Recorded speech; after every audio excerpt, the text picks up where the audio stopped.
And welcome back to 1 minute series of Padhaku Log channel. आज के इस वीडियो में हम बात करेंगे कि लिमिटेड लायबिलिटी पार्टनरशिप या फिर एलएलपी क्या होती है।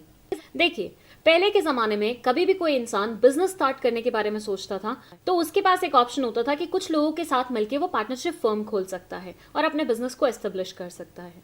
ये पर्टिकुलर ऑप्शन लोगों को पसंद भी बहुत आता था क्योंकि बहुत ज्यादा फ्लेक्सिबल नेचर का ऑप्शन था ये।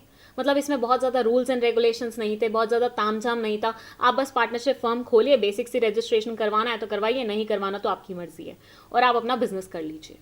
लेकिन इस particular form of business organisation के साथ एक बहुत बड़ा नेगेटिव था and that was unlimited liability. यहाँ पे जो पार्टनर्स थे उनकी लिमिटेड लायबिलिटी ना हो के बल्कि अनलिमिटेड नेचर की लायबिलिटी रहा करती थी। अब अगर आपको नहीं पता है लिमिटेड और अनलिमिटेड लायबिलिटी का क्या मतलब होता है तो यहाँ आई बटन में एक वीडियो प्लेस करूंगी, जाके देख लीजिएगा। इस पर्टिकुलर फीचर की वजह से बहुत सारे लोग पार्टनरशिप फर्म के टूवर्ड्स नहीं जाते थे, तो उनके पास ऑल्टरनेटिव बचता था कंपनी स्टार्ट करने का। कंपनी में बेसिकली उन्हें लिमिटेड लायबिलिटी का फीचर मिल जाता था जिसके चलते हुए हर एक इंडिविजुअल आराम से अपना बिजनेस सेट कर सकता था। लेकिन यहां पे भी एक बहुत बड़ा नेगेटिव था एंड दैट वाज इनफ्लेक्सिबिलिटी। जो फ्लेक्सिबिलिटी पार्टनरशिप फर्म में मिल रही थी इन लोगों को वो यहां नहीं मिल रही थी। कंपनीज एक्ट 1956, कंपनीज एक्ट 2013, इन सब के बारे में तो आपने सुना ही होगा। अब इन सब एक्ट्स में बहुत सारी जिम्मेदारियां दी हुई हैं जो कंपनीज को फुलफिल करनी पड़ती हैं। अब इतनी सारी ऑब्लिगेशंस जब इंसान को पूरी करनी पड़े तो वो धंधे पे काम पे ध्यान कब देगा, ये बहुत बड़ी प्रॉब्लम हो जाती थी। तो लोगों को ये दोनों ऑप्शंस कई सेंस में अच्छे भी लगते थे लेकिन कई कई सेंस में बुरे भी लगते थे। उनको चाहिए था एक बहुत ही बढ़िया सा ऑल्टरनेटिव।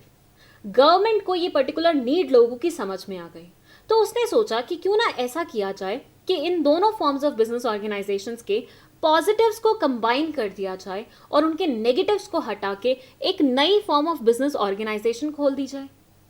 एग्जैक्टली नीड समझते ही गवर्नमेंट ने यही स्टेप लिया कि गवर्नमेंट ने एक अलग किस्म का form of business organisation picture में ला दिया जिसे हम एलएलपी के नाम से जानते हैं।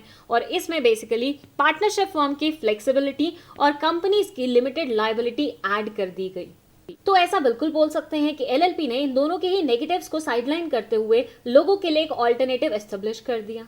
बस यही तो है LLP. It says LLP is an alternative corporate business firm that gives the benefits of limited liability of a company and the flexibility of partnership. Company का लिमिटेड लायबिलिटी का फीचर ले लिया, पार्टनरशिप की फ्लेक्सिबिलिटी ले ली, दोनों को combine कर लिया और एक ऑल्टरनेटिव प्रोड्यूस कर दिया लोगों के लिए।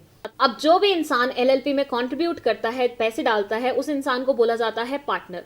और इस पार्टनर की होती है लिमिटेड लायबिलिटी उस एक्सटेंट तक जितना उसने कंट्रीब्यूशन दिया है ऑर्गेनाइजेशन को।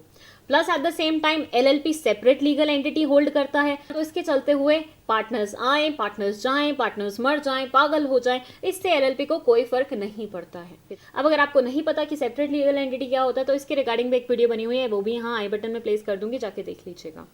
It says limited liability partnerships allow for a partnership structure where each partner's liability are limited to the amount they put in the business. जितना आपने अमाउंट कंट्रीब्यूशन के रूप में बिजनेस में डाला है सिर्फ आपकी लायबिलिटी उसी एक्सटेंट तक रहेगी, उसके बियॉन्ड नहीं जाएगी। और यही होता है सबसे बढ़िया फीचर एलएलपी का।